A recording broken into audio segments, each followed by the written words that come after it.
자, 3부에 계속하겠습니다. 그래서 윤 총장이 국민일보와 인터뷰를 한 것은 정치적으로 좌우로 해석되어지는 문제를 벗어나서 드라이하게 객관적으로 이 사태에 대한 목소리를 내겠다라는 입장에서 이렇게 한 걸로 보고요. 그래서 윤석열 총장이 국민일보와 관련해서 이렇게 한 거는 무색무취한 국민일보를 통해 가지고 정치적 해석 없이 자기 입장을 그대로 전달하겠다라는 것으로 보이고, 이 내용을 벌써 동아일보, 중앙일보 등 또 경향신문 같은 좌우 언론들이 전부 이제 받아서 쓰고 있습니다. 그러니까 국민일보 자체가 중요한 게 아니라 목소리를 일단 내는 수단으로서 국민일보를 선택을 했고, 그 목소리가 외부로 이제 번져 나가고 있다라는 부분입니다. 자, 이제 인터뷰 내용 계속하겠습니다. 재판 준비, 수사 없이는 정의 실현이 어렵다는 거냐라고 물었습니다. 앞서서 수사를 한 사람이 기소와 또 공소유지까지 다 해야 그것이 제대로 된 정의 실현이다라고 말한 부분의 연장입니다. 윤석열 총장은 이렇게 말합니다. 수사를 해서 사건이 끝나는 게 아니며 공판 중심주의는 강화됐다. 중대범죄 중에서도 복잡한 사건은 6개월 수사한 것이 재판에 4, 5년 소요되기도 한다. 그러니까 6개월 수사하는데 재판에 4, 5년이 걸린다는 거죠. 자, 그래서 국정농단 사건도 그렇게 오랜 시간이 걸리지 않았나. 거대한 이건이 걸린 사건일수록 범죄는 교묘하고 대응은 치밀하다. 수사와 공소 유지가 일체가 돼 움직이지 않으면 법 집행이 안 된다고 단언할 수 있다. 내가 현역 검사들 가운데 직관, 즉 수사 검사가 공판을 책임지는 일을 가장 오래 했기 때문에 말할 수 있다. 자, 보통은요, 수사 검사가 있고 또 기소를 시켜놓고 나면 공소유지 재판에 나가는 거는 공소유지 검사를 좀 또 두기도 합니다. 그래서 어떤 검사들은 신참 때 공소유지를 주로 담당하기도 하죠. 그런데 정말로 검사가 자기가 이렇게 수사한 내용을 올바른 결과를 벌로 구하려면 거기에 대해서는 본인이 공판을 책임지는 게 맞다. 이 말에 대해서는 저는 윤 총장의 말이 전적으로 맞는 이야기다. 남이 수사한 내용을 그냥 대충 서류만 살펴보고 다른 사람이 들어가서 재판에서 제대로 된 판결을 끌어내는 것은 어려운 이야기라는 거죠. 자, 정부가 검찰을 지금 정부 법무공단처럼 만들려고 하는데 이거는 검찰의 약화가 아니라 검찰의 폐지다. 자, 이 말이 오늘 윤석열이 하고자 하는 말의 핵심인 겁니다. 수사권을 상실한 검찰은 제가 검찰이 아니라고 여러 차례 말을 했죠. 그래서 수사권을 다 뺏어서 경찰이 갖고 가고 공수처가 갖고 가고 중대범죄수사청이 갖고 가고 검찰은 수사 기능을 완전히 상실을 하면, 그러면 그때는 검찰이 할 수 있는 일이 뭔가 하면 그냥 단지 수사한 사람이 넘겨주는 걸 가지고 기소하고 그 다음에 재판에 넘겨서 재판을 진행시켜가는 공소유지만 하는 겁니다. 그러면 기소와 공소유지를 하는 것이 그것이 법무공단이지 어떻게 검찰이냐. 그래서 경찰 수사, 검찰 소추로 양자를 분리해도 무방한 사건이 다수라는 주장이 있다. 물론 숫자로 그런 사건들이 더욱 많다. 피의자가 자백한 사건, 벌금 매기는 음주운전 사건 등이다. 하지만 단순히 사건의 수사가 중요한 게 아니다. 1년에 몇 건에 머무르는 검찰의 중대범죄 수사가 그간 국가의 부패 역량을 다 좌우해왔다. 가벼운 범죄들은 병으로 말한다면 바로 통증이 느껴져서 병원에 갈 수 있는 병이다. 하지만 경제 범죄 등 권력형 비리는 처음엔 정상을 못 느끼고 뭔가 느낀 때에는 이미 회복할 수 없는 중병에 해당된다. 사회적 관심이 높은 몇 건의 권력형 비리가 제대로 처벌받으면 그런 부패 관행이 바뀌고 난다. 동종의 유사 범죄들이 금방 자취를 감추는 거다. 자, 여기서요, 윤 총장이 말하지 않은 부분을 하나 말을 하겠어요. 일반 서민들이 일상생활에서 경찰에서 조사를 받는데 억울한 일을 당할 때가 많이 있어요. 그래서 검찰에 갔을 때 검찰이 이걸 재수사라고 지시해서 결과가 바뀌는 일이 한두 개가 아닌 거예요. 이 폭행 사건도 그렇고요. 그리고 사기 사건도 특히 그런 경우가 많습니다. 그래서 경찰이 수사를 해버리고 그냥 검찰은 기소유지만 담당하는 것보다 지금까지 경찰에 대한 수사 지휘권 행사가 경찰이 제대로 수사하지 않는, 즉 경찰 중에도 솔직히 까놓고 말하면 여러 가지 이해관계로 특정한 사람에게 유리하게 수사하고 특정인을 불리하게 하는 부분이 비일비재했고 지금도 그렇다고 보고 있습니다. 그럼 이런 수사를 검찰의 수사 지휘권 행사로서 다시 수사를 하라고 말을 하거나 어떨 때는 검찰이 직접 수사함으로써 그런 2당 2단계 수사를 통해서 그런 돈 있고 권력 있고 또 백이나 로비를 통해서 변호사를 통해서 제대로 된 수사가 안 되도록 방해하는 것을 막는 기능이 있다는 겁니다. 자, 여기에 기자가 제대로 된 엄벌이 관행 개선으로 이어진 직접 수사 경험을 말할 수 있나? 2003년 대선자금 수사단, 그때 이해창 노무현 대선자금이죠. 그때 정치자금 위반 혐의로 불법 정치자금 수수 행위를 처음으로 처벌했다. 그때만 해도 뇌물죄가 돼야 처벌했고 정치자금법은 사실상 사문화되어 있다. 뇌물이 아니라 그냥 대선 출마한 사람한테 돈을 트럭에 실어서 몇백억씩 주는 거를 이때 처벌했다 이 말이에요. 그때 쌍방이 그렇게 다 받았죠. 그렇지만은 뇌물이라는 거는 대가를 전제로 주는 거기 때문에 뇌물이고, 그냥 정치인들한테 나중에 덕을 보려고 미리 돈을 주는 거는 그때까지는 제대로 처벌이 안 됐다는 겁니다. 그래서 입법 해설서를 구해 연구관실에서 공부해가며 수사했다. 수사 이후 선관위에서 노하우를 가르쳐 달라고 했고 수사 결과 법 개정이 이루어졌다. 정치자금법에 정치자금 부정수수죄의 처벌 조항이 3년 이하에서 5년 이하로 고쳐졌다. 법 개정 사례 또 있다. 경찰의 국가정보원 댓글 수사 결과 공직선거법상 공무원의 선거관여 행위를 처벌하는 공소시효가 6개월에서 10년으로 늘었다. 자, 공무원이 선거 관련해서 개입하면 10년이 공소시효다라는 거죠.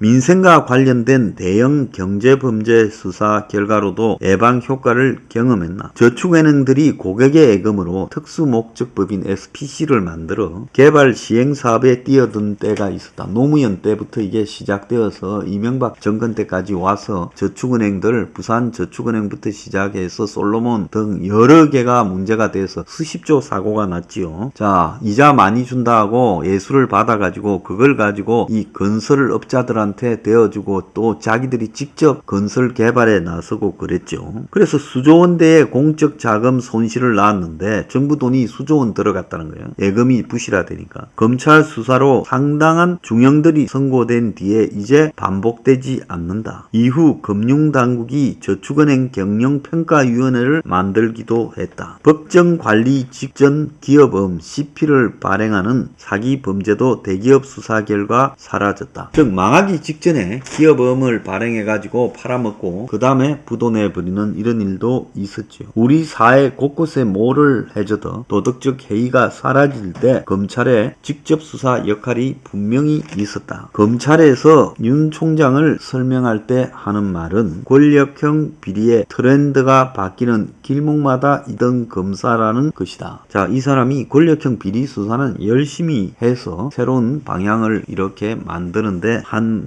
역할을 했던 것은 사실이죠. 그는 정치 권력이 현금 수표 국공채를 수수하는 사건을 수사했고 기업이 해외 비자금을 조성하고 중요 보직의 특수관계인을 안치는 사건을 수사했고 권력자가 지위와 권한을 남용해 무형의 이익을 돌려받는 사건을 수사했다. 그는 범죄 방식이 전형적인 것에서 새로운 것들로 바뀔 때 입증이 어려워 무죄가 선고된 경우가 있었다고 말했다. 범죄가 구멍을 파고들수록 검사들은 법정에서 체득한 다양한 소송 경험으로 대비해야 된다고 했다. 윤 총장은 그 법정 경험이 수사력이고 국민적 자산이다. 자, 우리나라에요. 권력형 대형 범죄나 대형 부패 범죄를 놓아두면 은행에 맡긴 돈도 날릴 수도 있고 국민이 금융행위를 하는 것도 날아갈 수 있고 그리고 대선 때 돈을 차떼기로 수백억씩 트럭에 실어서 트럭까지 줘버린 경우도 그게 불과 십몇 년 전의 일입니다. 대한민국이 그렇게 썩어 있었기 때문에 이런 검찰 수사를 통해서 그나마 정도로 조금씩 가고 있고 범죄는 항상 법을 앞서갑니다. 그래서 법이 만들어지기 전에 범죄가 교묘하게 법을 악용해서 이렇게 가는 부분에 대해서도요 따라다니면서 잡아야 된다는 거예요. 그래서 윤 총장은 이런 정치 자본 권력들에 대한 비리 수사를 공정한 경쟁 환경을